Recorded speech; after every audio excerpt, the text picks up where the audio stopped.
2 nights before our 25th wedding anniversary, my dead father showed up in my dream and told me something that saved my life. "Carl," he said, "clear as day, don't wear that vest. Linda got you. You hear me, son? Don't wear it." I woke up in a cold sweat at 4:30 a.m., heart pounding like I'd just run a marathon. The name's Carl Phillips, by the way. I'm 58, been married to Linda for almost 25 years, and up until that dream, I thought I had the perfect life. See, I'd been an electrical engineer for 30 years before taking early retirement last year. Started right out of college at 28, spent most of my career troubleshooting power grid problems for the state utility company. When you've been solving electrical mysteries for 3 decades, you get pretty good at spotting when something doesn't add up. But I never thought I'd need those skills to save my own life. Linda was still sleeping beside me, peaceful as you please. She'd been excited about our anniversary party all week. Maybe more excited than I'd seen her about anything in years. We were having it at the Riverside Country Club, about 50 people coming to celebrate. She'd even bought me a brand new vest to wear with my charcoal suit. Said she wanted me to look distinguished for the occasion, like some kind of gentleman from the old days. That vest.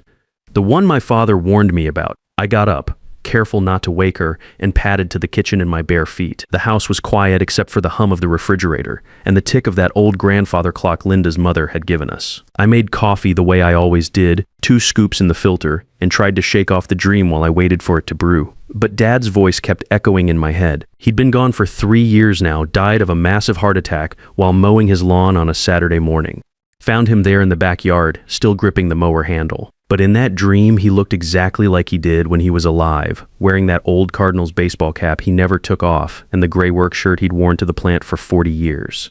"This is crazy," I muttered to myself, stirring sugar into my coffee. It was just a dream.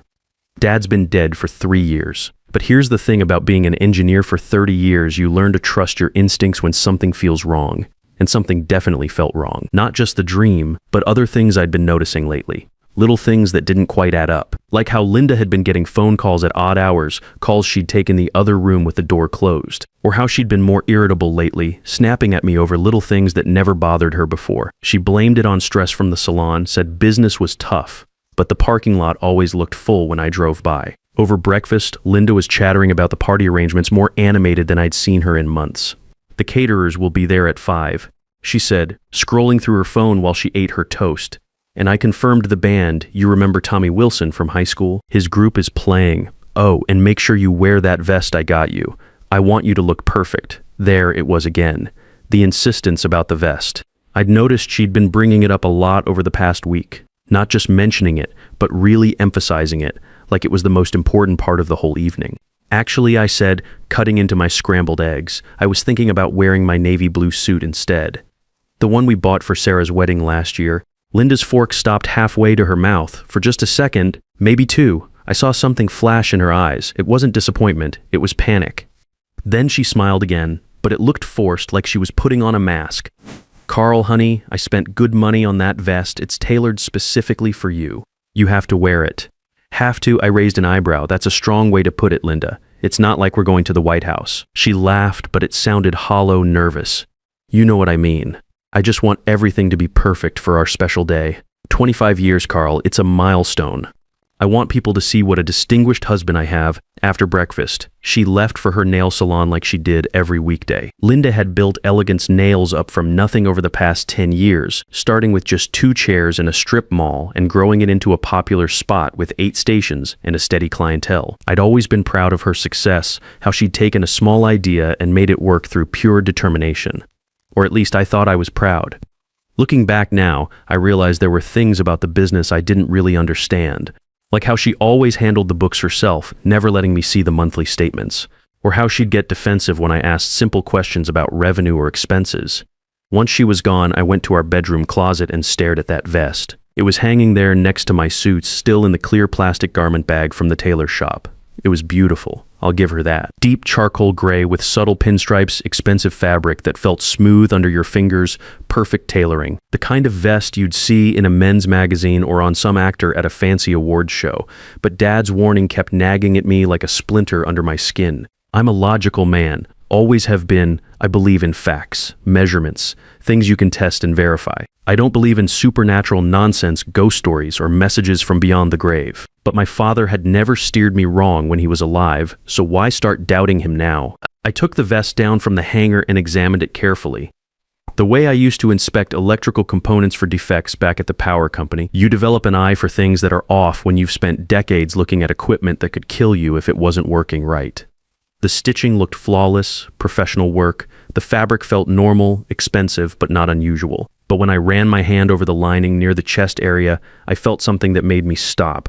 A slight thickening, like there was something sewn between the layers. It was subtle, the kind of thing you might miss if you weren't really paying attention. But I was paying attention now. My engineering brain kicked into high gear.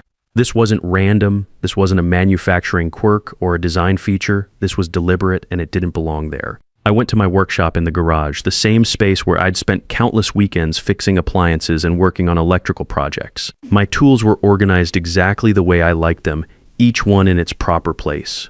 I grabbed my precision scissors, the ones with the fine points that I used for detailed electrical work, and headed back to the bedroom. I spread the vest out on our bed, the same bed Linda and I had shared for 25 years, and got to work. I started with a small section of the inner lining, picking apart the stitches carefully, so I wouldn't damage the outer fabric. Had to be methodical about it, the way I approached any technical problem. What I found made my blood run cold. Tiny capsules, no bigger than rice grains, sewn into the lining in a neat pattern. Maybe a dozen of them, positioned right where they'd sit against my chest when I wore the vest. They looked like gel capsules, the kind you'd see medication come in, but these were filled with fine white powder.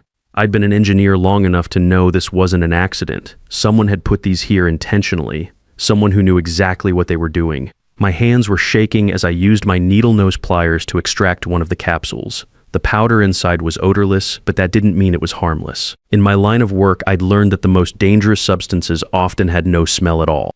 Electrical fires don't always announce themselves with smoke before they kill you. I sat on the edge of our bed, holding that tiny capsule between my fingers, and felt my world start to crumble. Linda, my wife of 25 years, the mother of our son Danny, the woman who'd made me coffee every morning for a quarter century, had tried to poison me. But why? What could possibly drive her to this? I needed answers, and I needed help from someone I could trust. Someone with the right connections and the authority to handle this properly. I called my old friend Mike Torres, who'd become a detective with the county sheriff's office after we graduated high school together. Mike and I had played baseball together, double-dated to prom, been each other's best man. If I couldn't trust him, I couldn't trust anyone. Mike, it's Carl Phillips. I need to see you right away. Something's happened. Carl, his voice sharpened immediately. You sound terrible, man. What's wrong? I can't explain over the phone. Can you meet me somewhere? Somewhere private? Sure. How about Mel's Diner on Route 9? I can be there in an hour. An hour later, we sat across from each other in a red vinyl booth at Mel's Diner, the same place we used to hang out after baseball practice in high school. The afternoon crowd was thin, a few truckers, an elderly couple sharing pie, a waitress who looked like she'd been working there since we were kids. I showed him the vest and the capsule I'd extracted, spreading everything out on the table between our coffee cups.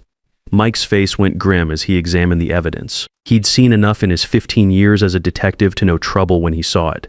Carl, this looks like a contact poison delivery system. The capsules would break down from body heat and sweat, releasing whatever's inside directly onto your skin through the fabric. You mean if I'd worn this vest? You'd probably be dead within a few hours, maybe during the party itself, which would make it look like a heart attack from all the excitement and stress. He looked up at me, and I could see the concern in his eyes. Who gave this to you? I stared at the vest lying on the table between us. The words were hard to get out.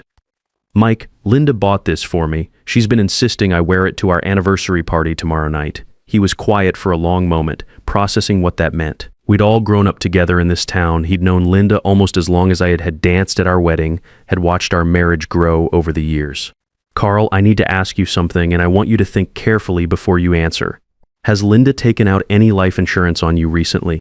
The question hit me like a punch to the gut. My mouth went dry. Yeah, I said slowly, the memory coming back with horrible clarity, about 6 months ago. She said it was important for our financial security, especially with me retiring early. A $500,000 policy through her insurance agent. Mike nodded grimly, like a piece of a puzzle had just clicked into place. And has she been having any financial problems you know about? Business troubles? Unusual expenses? Not that I'm aware of. She says the salon's been doing well, but even as I said it, I remembered things that hadn't made sense at the time. Bank statements that disappeared before I could look at them.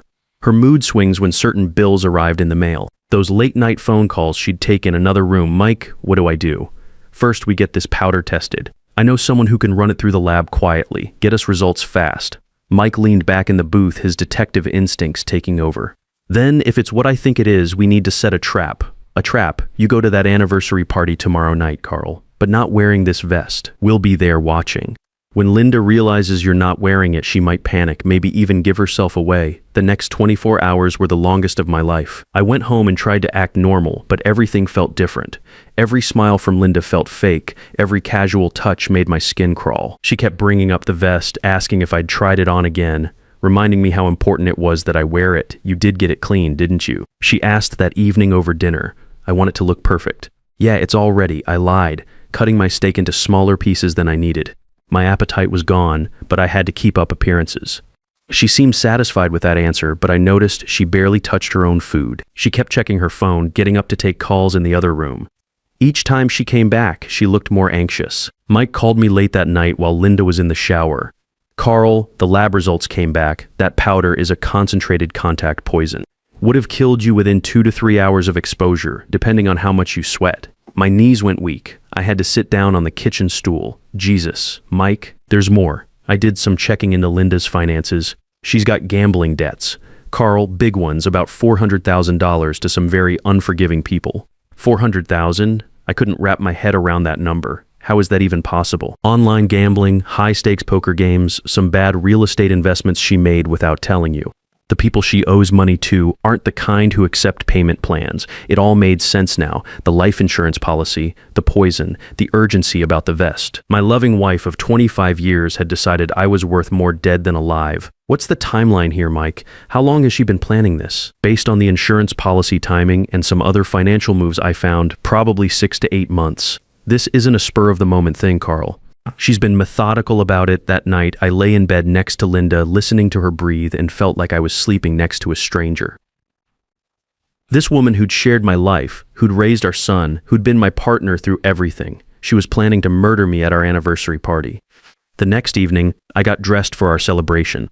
Navy blue suit, white shirt, gold tie that Linda had given me for Christmas 3 years ago. No vest. Linda was in the bathroom putting on her makeup when I walked in, checking my appearance in the mirror one last time. She saw my reflection and spun around, her face immediately changing. Carl, where's your vest? I decided to go with a classic look tonight, I said, watching her carefully. Simple and elegant, her expression shifted completely.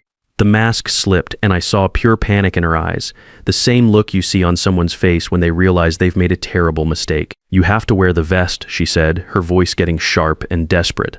I bought it specifically for tonight. Linda, it's just a vest. What difference does it make? It makes all the difference. She was almost shouting now, her composure completely gone.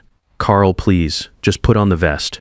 For me? For our anniversary. I'd never seen her like this in 25 years of marriage. Desperate, almost frantic, like her world was falling apart. I think I'll stick with what I'm wearing, I said calmly. I feel comfortable in this. We drove to the Riverside Country Club in complete silence. The club sat on a hill overlooking the river, its stone facade and tall columns making it look like something from an old movie. String lights decorated the outdoor terrace, and you could see guests already arriving, couples in their best clothes walking up the curved driveway. Linda kept glancing at me during the drive, and I could see her mind racing, trying to figure out what to do. Her hands were shaking as she gripped her purse. Linda, are you feeling all right? You seem nervous? I'm fine. She snapped. Everything's fine, but nothing was fine, and we both knew it. The party was being held in the club's main ballroom, an elegant room with crystal chandeliers and tall windows that looked out over the golf course. Linda had decorated it with white and gold flowers, our wedding colors, and there were framed photos from our 25 years together on easels around the room. Our son Danny was there with his wife Amanda and their 4-year-old boy, little Joey, who was running around in his tiny suit and tie, excited to be at a grown-up party. Old friends from work were mingling with neighbors and people from Linda's salon. Everyone was laughing, having a good time, celebrating what they thought was a happy milestone. I spotted Mike immediately. He was at a corner table with 2 other detectives I recognized, all of them dressed as regular guests. They'd even brought dates to make it look natural. Mike caught my eye and gave a small nod. For the first hour, I played the part of the happy husband. I accepted congratulations, told stories about our early years together, posed for photos with Linda and Danny's family. But I kept watching Linda, and she kept watching me, both of us waiting for something to happen. She barely touched the dinner they served, filet mignon with roasted vegetables, the same meal we'd had at our wedding reception. She kept excusing herself to make phone calls, disappearing into the hallway or out onto the terrace. Each time she came back, her face was paler and her hands were shaking more. "Everything okay, honey?" I asked during the main course, loud enough for the people at our table to hear. "Fine," she said through gritted teeth. "Everything's fine," but I could see she was falling apart. After dinner, the band started playing Tommy Wilson and his group, guys I remembered from high school who still got together on weekends to play classic rock. People moved to the dance floor and the mood in the room lightened. But Linda grabbed my arm as I started to get up. "We need to talk," she said, her fingernails digging into my sleeve, privately. "Now, not now, Linda. We have guests. People are celebrating us. Now, Carl." Her voice was desperate, almost pleading, "Please." That's when I knew it was time. I caught Mike's eye across the room and gave a small nod. He nodded back and started moving toward the front of the room. "Actually," I said, standing up and walking toward the band, "I'd like to say a few words." I took the microphone from Tommy, who looked surprised but stepped aside. The music stopped and the room gradually quieted as people turned to look at me. Linda was staring at me with pure terror in her eyes. 25 years ago, I began, my voice carrying clearly through the ballroom. I married the woman I thought would be my partner for life. I trusted her completely. I shared everything with her, my hopes, my dreams, my bank accounts. A few people chuckled at that last part, thinking it was just typical husband humor. But sometimes I continued, the people we trust most are the ones who betray us in ways we never imagined possible. The room was dead silent now. I could see people starting to look uncomfortable, confused by the turn my speech was taking. Danny was frowning at me from across the room, probably wondering if his old man had lost his mind. My wife bought me a beautiful vest for tonight's celebration. Insisted I wear it, but my father, God rest his soul, came to me in a dream 2 nights ago and told me not to put it on. People were starting to murmur now, exchanging glances. This wasn't the kind of anniversary speech anyone had expected, so I had that vest examined by a professional. I looked directly at Linda, whose face had gone white as the tablecloth. Turns out it was filled with enough contact poison to kill me within hours. My loving wife of 25 years tried to murder me for the insurance money. The room erupted. People gasping, someone screaming, chairs scraping as everyone turned to stare at Linda. She tried to run, pushing back from our table and heading for the door, but Mike and his partners were already moving. They had her in handcuffs before she reached the ballroom entrance. "Linda Phillips," Mike said in his official detective voice, loud enough for everyone to hear, "you're under arrest for attempted murder and conspiracy to commit fraud." She looked back at me as they led her away, tears streaming down her face.